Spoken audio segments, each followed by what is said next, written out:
नमस्कार दोस्तों, मैं गोविंद सिंह सैनी आज एक नए टॉपिक से शुरुआत कर रहे हैं।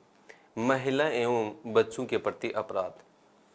ये जो टॉपिक है ये राजस्थान जो पुलिस की जो सिलेबस में ये टॉपिक डाला गया है, ये इसलिए बताया गया है या इसलिए ये टॉपिक को शामिल किया गया है ताकि जो पुलिस हैं वो यानी जैसे जन सहायता कर रही हैं तो इससे भी जनता को यानी अवगत करवाया जा सके कि जो बढ़ रहे जो अपराध है इसको कंट्रोल यानी नियंत्रण किस प्रकार से किया जाए, या उनसे संबंधित कौन कौन सी जो नियम हैं, कौन कौन सी जो धाराएं हैं जिसके तहत यानी व्यक्तियों को क्या क्या सज़ा का प्रावधान है, इससे संबंधित जो हैं जो अधिनियम कौन कौन से बने हैं, और इससे संबंधित हमारी जो कॉन्स्टिट्यूशन है जो संविधान है उस संविधान में यानी कौन कौन से जो आर्टिकल आते हैं तो उसके बारे में सबसे पहले बात करते हैं।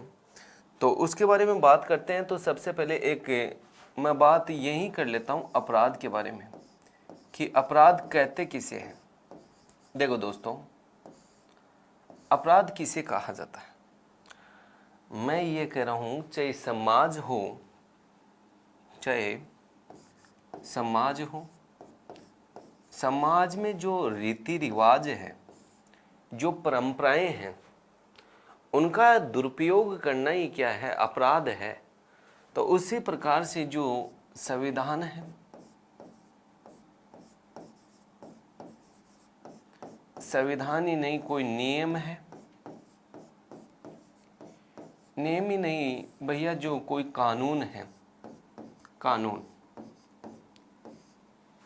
इनका उल्लंघन करना ही क्या है दोस्तों, अपराध है, उल्लंघन करना। तो सबसे पहले तुमको अपराध की डेफिनेशन का पता चला होगा कि अपराध किसे कहते हैं। समाज, जो नियम, संविधान और कानून, इनका उल्लंघन करना ही क्या है, अपराध है। अपराध के जो रिकॉर्ड है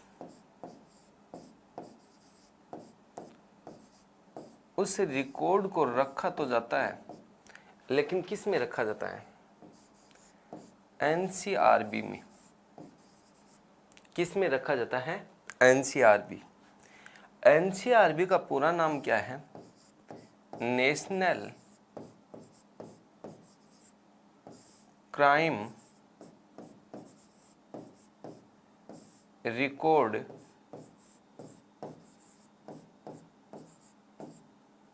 ब्यूरो। ये इसका पूरा नाम है। ये किसके अधीन, जो एनसीआरबी है ये किसके अधीन है,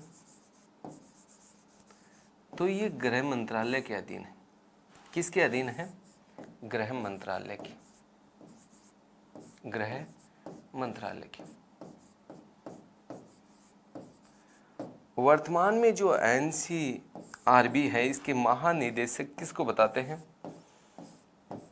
महानिदेशक। तो इसके महानिदेशक तो बताते हैं दोस्तों, लेकिन बताते किसको हैं, तो वर्मा साहब को बताते हैं, आर वर्मा। ये इसके महानिदेशक है। तो यहाँ तक बातें समझ में आई होगी। सबसे पहले हमारा जो टॉपिक है ये राजस्थान पुलिस के जो सिलेबस हैं उसमें यानी नया टॉपिक शामिल किया गया है।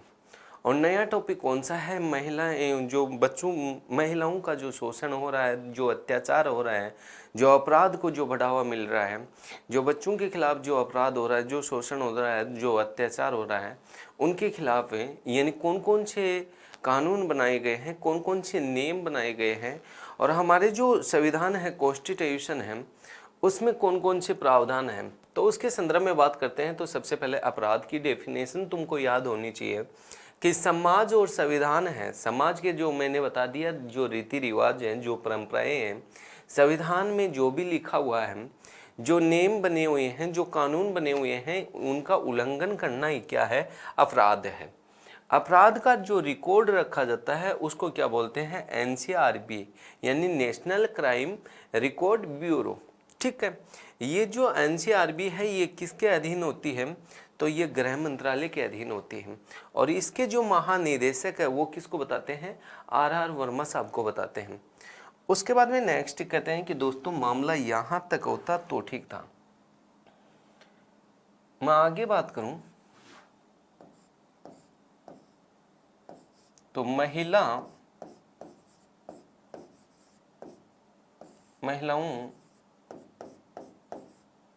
एवं बालकों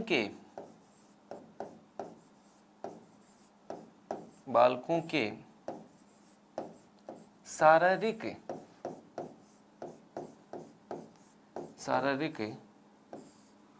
और मानसिक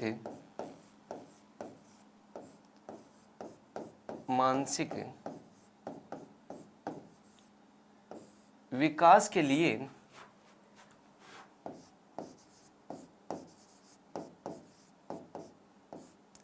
विकास के लिए 1985 में एक विभाग स्थापित किया गया, एक विभाग बनाया गया 1985 में। और उस विभाग का क्या नाम था दोस्तों, तो उस विभाग का नाम बताते हैं महिला एवं बाल विकास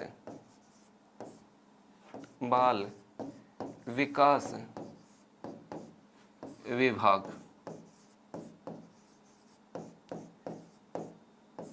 ये विभाग बताते हैं। कहते हैं कि दोस्तों मामला यहां तक होता तो ठीक था। यूं कहा जाता है कि साहब 30 जनवरी 2006 में इस विभाग का नाम भी चेंज कर दिया गया। और इस विभाग का नाम चेंज करके क्या कर दिया गया, महिला एवं बाल विकास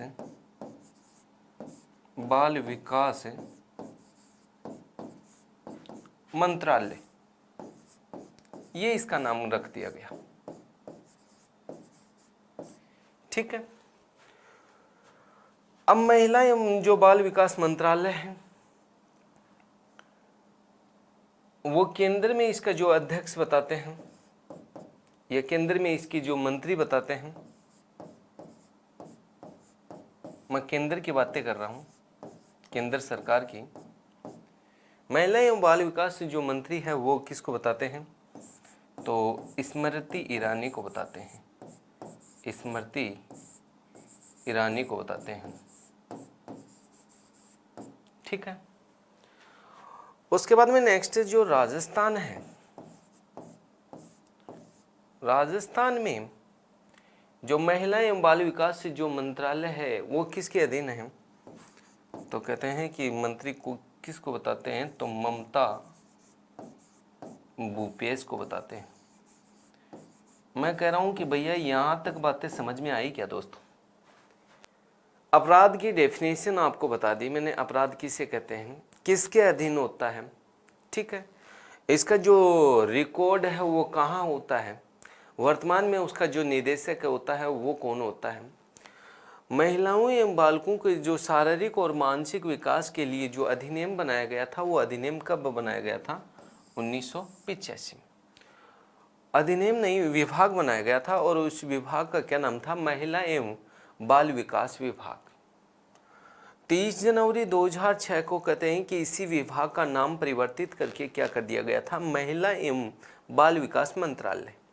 केंद्र में इसकी जो मंत्री बताते हैं वो स्मृति ईरानी को बताते हैं, जबकि इस राजस्थान में इसके मंत्री किसको बताते हैं, तो ये ममता भूपेश को बताते हैं। यहाँ तक बातें समझ में आई होगी। अब नेक्स्ट एक बिंदु ले लेते हैं और उसके बारे में विस्तार से चर्चा करते हैं। देखो बिंदु क्या लेते हैं,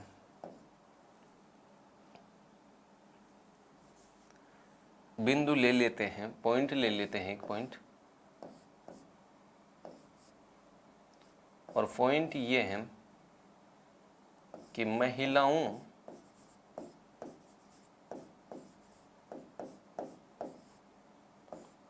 के संरक्षण से संबंधित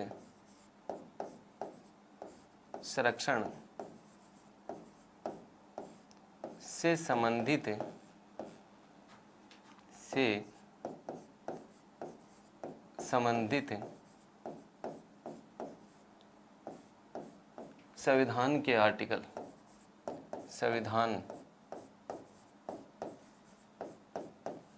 के प्रावधान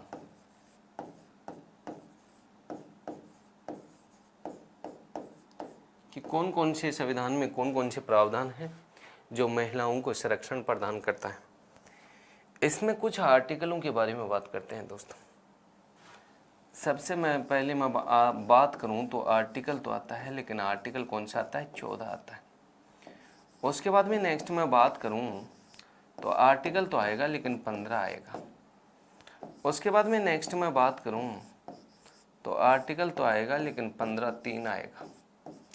उसके बाद में नेक्स्ट मैं बात करूं तो आर्टिकल तो आएगा लेकिन 16(2) आएगा। उसके बाद में नेक्स्ट मैं बात करूं तो आर्टिकल तो आएगा लेकिन 19 आएगा। एक बार इसके यहाँ तक देख लेते हैं 19(1) तक, और उसके बाद में आगे बढ़ते हैं।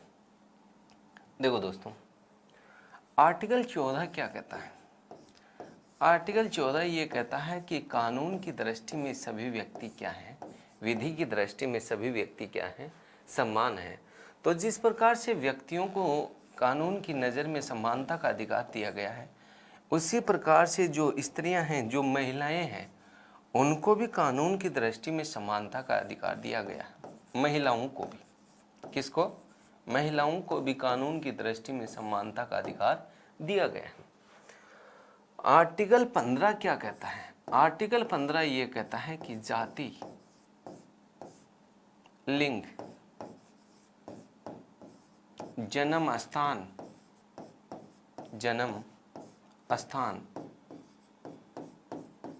मूल वंश, वर्ण आदि के आधार पर किसी के साथ कोई भेदभाव नहीं किया जाएगा। तो हमें तो यहाँ ही पढ़ना है लिंग, यानी स्त्री और पुरुषों के साथ, यानी लिंग के आधार पर किसी के साथ कोई भेदभाव नहीं किया जाएगा। यह आर्टिकल कौन सा कह रहा है? 15 कह रहा है। आर्टिकल 15(3) क्या कह रहा है? यह कहता है महिलाओं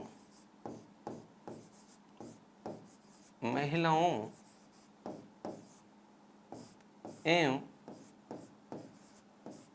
बालकों के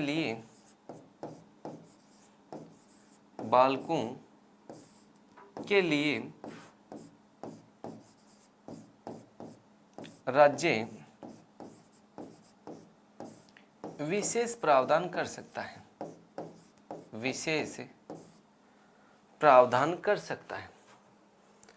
तो ये केवल महिलाओं या बालकों के संरक्षण के लिए ही कहा गया है कि महिलाओं के विकास, जो महिलाएं एवं बालकों के लिए राज्य है वो विशेष प्रावधान कर सकता है विकास के लिए। 16(2) क्या कह रहा है? वो ये कह रहा है कि कोई भी जो सभी नागरिक होते हैं, जो भी राज्य के नागरिक होते हैं, उसमें महिलाएं भी शामिल होती हैं, उनको जाति, लिंग, जन्म स्थान,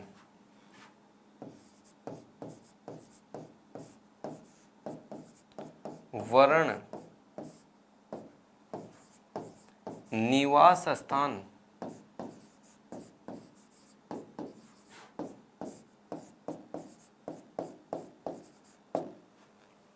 आदि के आधार पर राज्य हैं के अधीन जो सेवाएं होती हैं, राज्य के अधीन जो सेवाएं होती हैं, उन सेवाओं से क्या नहीं किया जा सकता? वंचित नहीं किया जा सकता। क्या नहीं किया जा सकता? वंचित नहीं किया जा सकता यदि एबिलिटी पूरी रखते हैं। एबिलिटी का मतलब क्या होता है? योग्यता।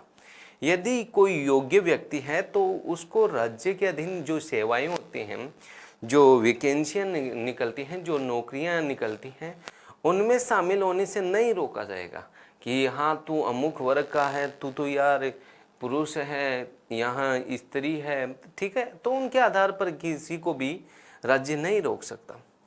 19(1) क्या कह रहा है? 19(1) में आप स्वयं को पता है कि 6 प्रकार की, पहले 7 प्रकार की स्वतंत्रता ही थी, लेकिन अभी 6 प्रकार की स्वतंत्रता है। तो वहाँ लिखा हुआ है 19(1) में लिखा हुआ है कि विचार व अभिव्यक्ति की स्वतंत्रता, विचार व अभिव्यक्ति की स्वतंत्रता। इसी प्रकार से 19(ख) में लिखा हुआ है क्या? अबाध रूप से सम्मेलन करने की स्वतंत्रता। अबाध का मतलब होता है बिना किसी हथियार के। 19(ग) में क्या लिखा हुआ है कि संघ, परिसंघ, संगठन, समिति बनाने की स्वतंत्रता। 19(घ) में क्या लिखा हुआ है? भ्रमण करने की स्वतंत्रता, भ्रमण करने की स्वतंत्रता। 19(अ) में क्या लिखा हुआ है? निवास करने की स्वतंत्रता। और 19(च) में क्या लिखा हुआ है? च में नहीं, 6 में लिखा हुआ है साहब अपनी जो कारोबार, उपजीविका चलाने के लिए कारोबार स्थापित करने की स्वतंत्रता। तो जिस प्रकार से व्यक्ति को बोलने की स्वतंत्रता दी गई है, उसी प्रकार से महिलाओं को भी बोलने की क्या दी गई है? स्वतंत्रता दी गई है। इसमें जो कह में ही कई भी चीज़ें और भी आती हैं, जैसे आंखों देखी हाल प्रदर्शित करने की स्वतंत्रता है, अपना जो विज्ञापन करने की स्वतंत्रता है, और इसके अलावा जो राष्ट्रगान के समय चुप रहने की स्वतंत्रता है, और इसके अलावा जो राष्ट्र ध्वज फहराने की स्वतंत्रता है। तो ये स्वतंत्रता भी आर्टिकल 19(1) के अंतर्गत ही आती हैं। 19(ख) ये कहता है कि जो बिना किसी हथियार के सम्मेलन करने की स्वतंत्रता है, ये नहीं देखा जाएगा कि ये किसी पुरुषों के द्वारा हो रहा है या किसी महिलाओं के द्वारा हो रहा है। 19 के क्या कहता है कि सहकारी समिति यानी जो प्राइवेट लिमिटेड जो कंपनियां हैं वो स्थापित कर सकता है, संघ बना सकता है, अपना एक संगठन बना सकता है। भ्रमण करने की स्वतंत्रता 19(अ) में निवास भी कर सकता है, कहीं भी स्त्री भी कर सकती है, पुरुष भी कर सकता है, और अपना कारोबार कहीं भी स्थापित कर सकता है। तो यहाँ से लेके यानी आर्टिकल 14 से लेके और 19 तक बातें समझ में आई होगी। आगे बात करें आर्टिकल, कुछ आर्टिकल और आते हैं दोस्तों, जैसे आर्टिकल आ गया 21 आ गया, आर्टिकल आ गया 23 आ गया, आर्टिकल आ गया 24 आ गया, आर्टिकल आ गया वो 25 से लेके 28 तक आ गया। देख लेते हैं यही। आर्टिकल आ गया वो 29 और 30 आ गया, आर्टिकल आ गया वो 32 आ गया। यहाँ तक देख लेते हैं। देखो दोस्तों, यहाँ बात करें तो आर्टिकल 21 में क्या लिखा हुआ है? आर्टिकल 21 में लिखा हुआ है प्राण व दैहिक स्वतंत्रता का अधिकार, स्वतंत्रता का अधिकार। इसका मतलब समझते हो क्या तुम लोग? प्राण व दैहिक स्वतंत्रता का जो अधिकार है, इसका मतलब ये होता है कि साहब यहाँ महिलाओं, हाँ टॉपिक जो बाल अपराध ही चल रहा है, उसमें जो महिलाओं से संबंधित जो आर्टिकल है उनके बारे में मैं बातें कर रहा हूँ दोस्तों। तो जिस प्रकार से जो पुरुष हैं, उसी प्रकार से जो स्त्रियों को भी अपने प्राण व दैहिक स्वतंत्रता का अधिकार है, लेकिन कानून का उल्लंघन नहीं होना चाहिए। संविधान के अनुसार यदि महिला अपना जो शरीर का त्याग कर रही है तो कर सकती है, लेकिन कानून को ध्यान में रखकर। इसी में लिखा हुआ है कि इसमें कई प्रकार की स्वतंत्रता का उल्लेख देखने को मिलता है, यानी इसमें 18 प्रकार की मैं स्वतंत्रताएं और भी बताता हूँ। जैसे आदमी है उसको खुले में फांसी देने के विरुद्ध अधिकार है, विलम्ब से फांसी देने के विरुद्ध अधिकार है, हथकड़ी और बेड़ी पहनाने के विरुद्ध अधिकार है, आदमी को जो अंतिम संस्कार करने के विरुद्ध अधिकार है, उचित जीवन बीमा पॉलिसी। तो वहाँ एक अधिकार और देखने को मिलता है कि नारी का, मैं स्त्रियों की बात कर रहा हूँ, नारी का गरिमा पूर्ण सम्मान करने का अधिकार, सम्मान करने का अधिकार। बात समझ में आ रही होगी तुम लोगों को। उसके बाद में नेक्स्ट है आर्टिकल 23 क्या कहता है? ये कहता है मानव दुर्व्यवहार, मानव दुर्व्यवहार, और इसमें अनैतिक दुर्व्यवहार भी आता है, अनैतिक दुर्व्यवहार, और बेगार व बलात् श्रम पर रोक, बेगार व बलात् श्रम पर रोक, ये लिखा हुआ होता। आपने कभी सुना होगा ये जो बंधुआ जो मजदूर प्रथा चलती थी, इस प्रथा का इसके तहत अंत हुआ है। दास दासी जो प्रथा चलती थी उसका भी आर्टिकल 23 के अनुसार अंत हुआ है। मानव दुर्व्यवहार, इसका मतलब क्या होता है कि साहब जो जिस प्रकार से हम पशु पक्षियों का हमें व्यापार करते हैं, क्या कभी आपने ये सुना है क्या कि मनुष्य का कभी व्यापार होता है? यानी कहने का मतलब है महिलाओं एवं बच्चों का व्यापार नहीं किया जा सकता, महिलाओं व बच्चों का व्यापार नहीं किया जा सकता। अब आप ये कहोगे कि साहब पुरुषों का किया जा सकता है क्या? टॉपिक क्या है? टॉपिक देखो ना, महिलाएं जो बाल अपराध के बारे में पढ़ रहे हैं, तो यहाँ मैं महिलाओं और बच्चों की बातें कर रहा हूँ। हाँ, पुरुषों का भी क्रय विक्रय नहीं किया जा सकता, ठीक है। अनैतिक दुर्व्यवहार, कोई जो वेश्यावृत्ति है इसमें बच्चों और जो महिलाओं का क्या अनैतिक दुर्व्यवहार नहीं होना चाहिए, या जो वेश्यावृत्ति जो कोई महिला है वो महिला अपना जो शरीर है वो किसी पुरुष को बेचती है, तो ये क्या है? ये अनैतिक दुर्व्यवहार है। कोई जो वेश्यावृत्ति जो महिला है वो अपना जो शरीर है वो किसी पुरुष को क्या करती है? बेचती है। तो जो पुरुष जो खरीदता है वो भी क्या है? अनैतिक दुर्व्यवहार है, और जो बेचती है वो भी क्या है? अनैतिक दुर्व्यवहार है। उसके बाद में नेक्स्ट आर्टिकल 24 आता है। 24 में क्या लिखा हुआ है? बाल श्रम पर रोक, बाल श्रम पर रोक। हम इसमें पढ़ते हैं तो ये देखने को मिलता है कि 14 वर्ष से जो कम आयु के जो बालक होते हैं वो कल कारखानों बालक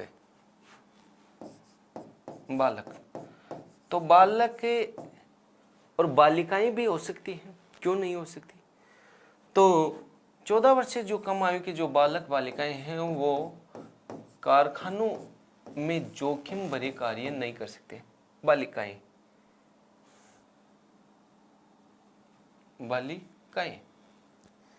जोखिम भरे क्या नहीं कर सकते? कार्य नहीं कर सकते। यदि ऐसा करते हैं तो वह कानूनी अपराध है। कल कारखाना,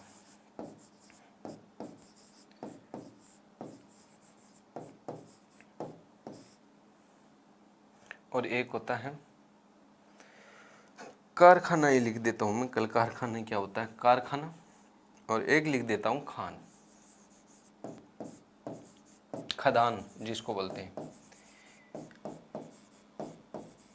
ये कारखाना जो अधिनियम बना था, मैं यही बात कर रहा हूं। ये अधिनियम कब बना था? तो 1948 में बना था दोस्तों।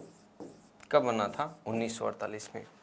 जबकि ये जो खान अधिनियम है ये कब बना था? ये 1952 में। 1952 में।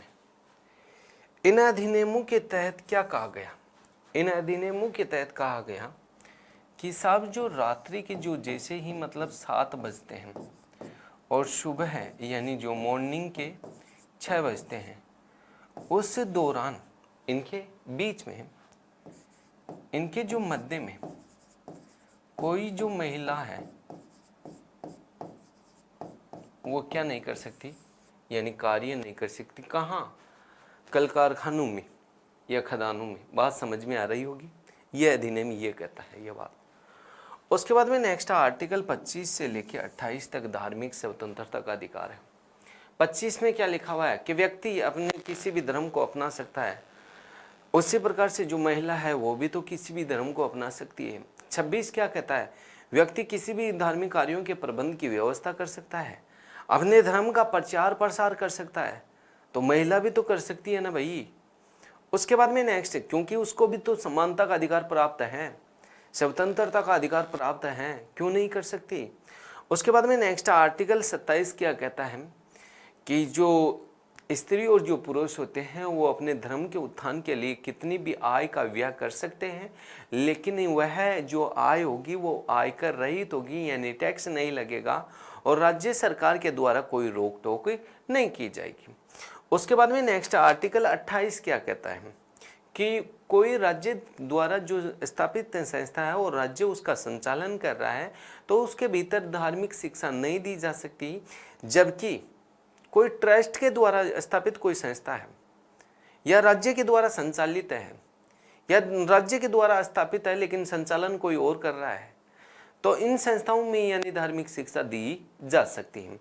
तो कहने का मतलब है यहाँ जो आर्टिकल 25 से लेके जो 28 तक है जो महिलाओं से संबंधित थे वो बातें कंप्लीट। आर्टिकल 29 क्या कहता है? आर्टिकल 29 ये कहता है कि कोई जो पुरुष होता है या महिला होती है वो अपनी जो लिपि है, जो भाषा है, जो संस्कृति है उसका क्या करे, तो उसका संरक्षण करे। क्या करे दोस्तों? उसका संरक्षण करे।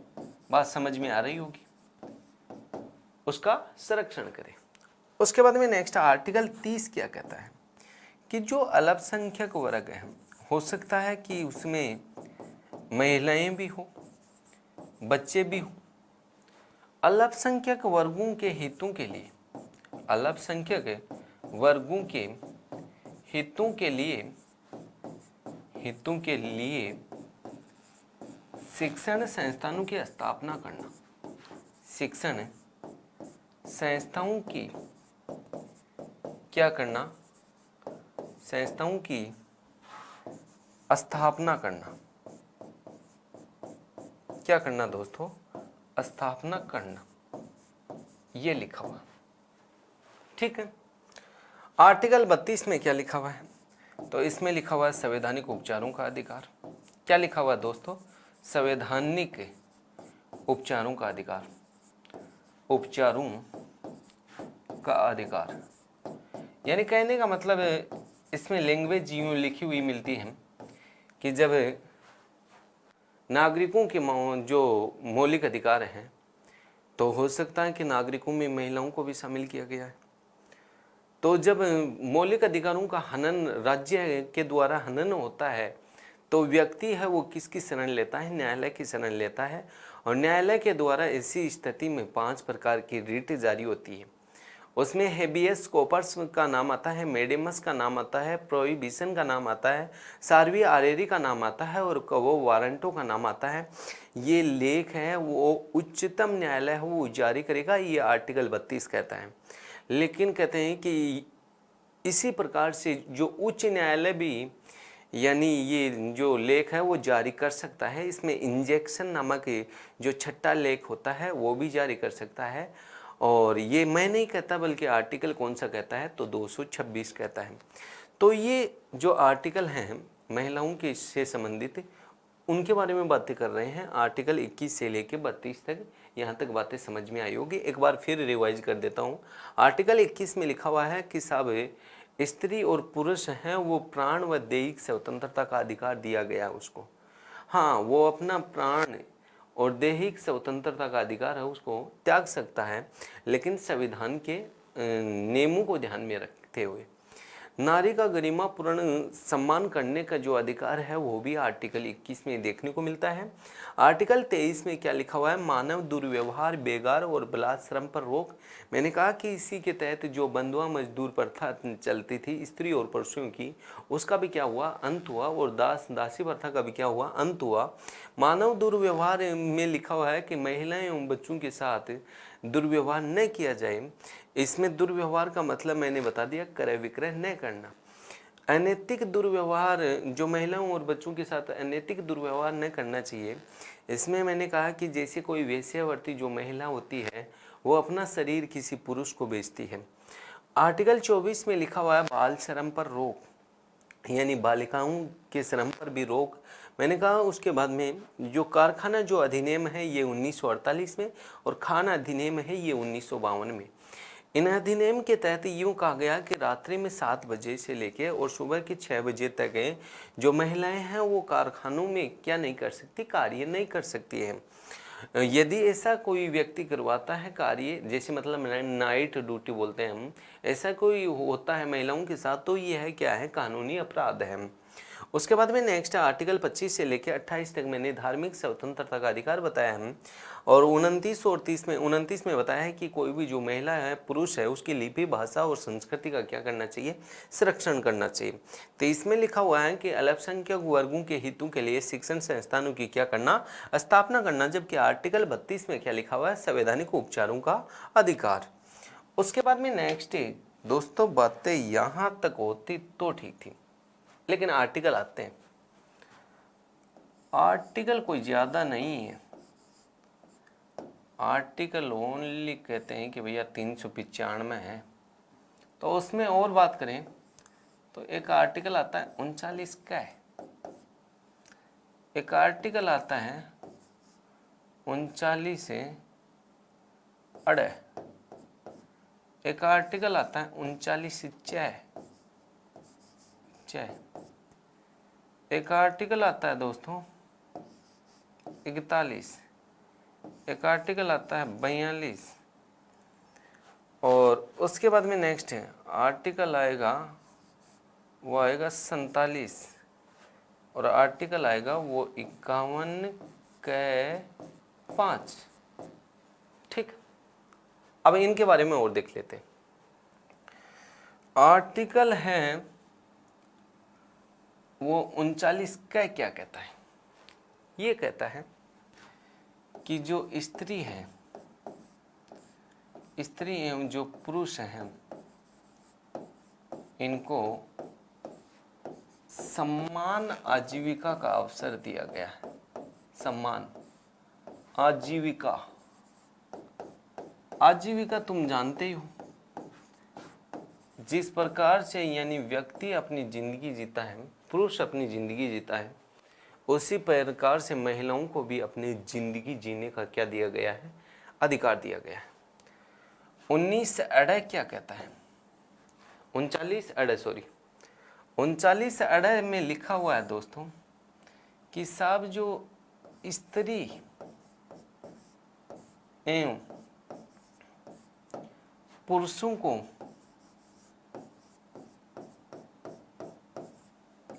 को सम्मान कार्य के लिए सम्मान वेतन, सम्मान कार्य के लिए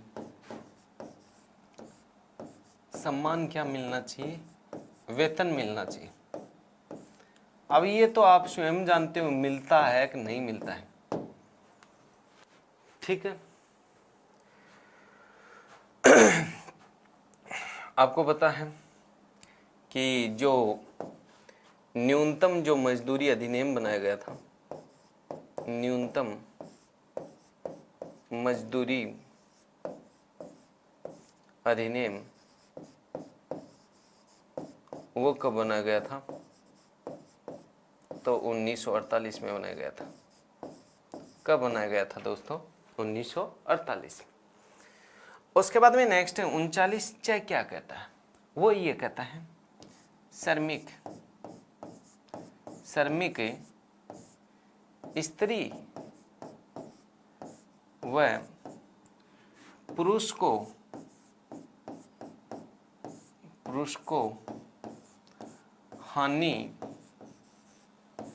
न पहुंचाना।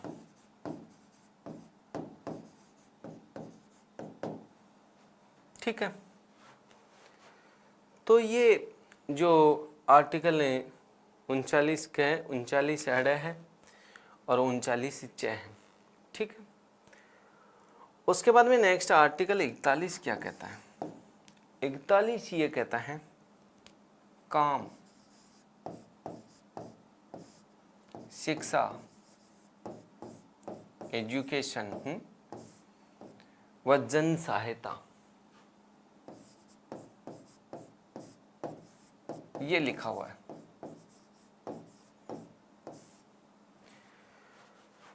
नरेगा के तहत जो महिलाओं को या पुरुषों को जो काम दिलाया गया था, इनके अलावा जो महिलाओं को शिक्षा दिलाने के लिए या पुरुषों को शिक्षित करने के लिए कभी अभियान चलता था, और वो कौन सा था?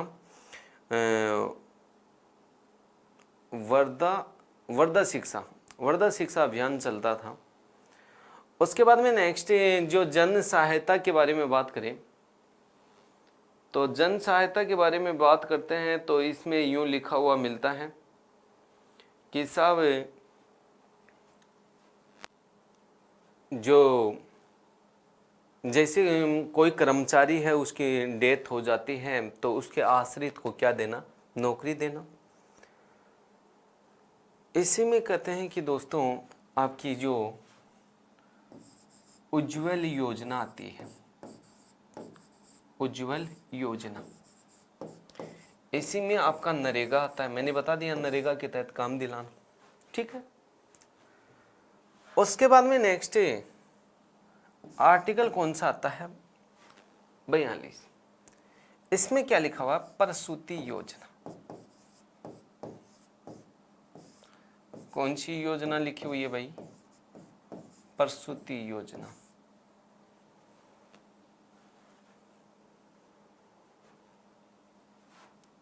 इसमें क्या था कि जो आर्टिकल था ये 39 से घ था भाई, और ये 39 अड़ था। चय में तो जो बालकों के लिए कहा गया है। ठीक है, तो प्रसूति योजना यानी जो गर्भवती जो महिलाएं होती हैं उनके लिए बताया गया है। जैसे इसमें आपने कभी नाम सुना होगा जननी सुरक्षा योजना का, जननी सुरक्षा योजना, सुरक्षा योजना यानी इसमें कई योजनाएं चलाई गई है सरकार के द्वारा समय समय पर, जिसमें यूं कहा जाता है कि साहब जो स्त्री जैसे ही मतलब गर्भ धारण कर लेती है और जब तक संतान यानी जन्म होने के कुछ समय बाद भी यानी उसके विवाह तक भी यानी कुछ राशि प्रदान करती है, ऐसे कहा जाता है। जैसे हम गवर्नमेंट हॉस्पिटल में कोई डिलीवरी करवाते हैं तो उस समय शायद 3500 रुपये होगा, मेरे ध्यान में नहीं आ रहा, 3500 रुपये की पहले किस्त प्राप्त होती है। और जब तक कन्या 18 साल की होती है यानी विवाह योग्य हो जाती है तब तक उसको यानी गवर्नमेंट है वो राज्य सरकार है वो शायद 51,000 रुपये यानी प्रत्येक राज्य में अलग अलग प्रावधान है। ठीक है, अब साहब आपने जो कर्मचारी जो महिलाएं होती हैं, कर्मचारी महिलाएं,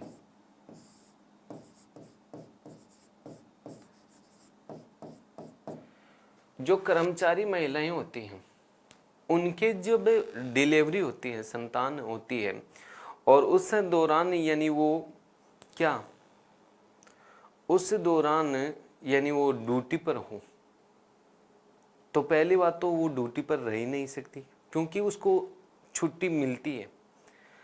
न्यूनतम कितनी मिलती है? न्यूनतम उन महिलाओं को छुट्टी मिलेगी वो भैया 15 दिन की मिलेगी। और अधिकतम कितनी ले सकती है? तो अधिकतम छुट्टी ले तो सकती है दोस्तों, लेकिन कितने दिन की? 180 दिन की।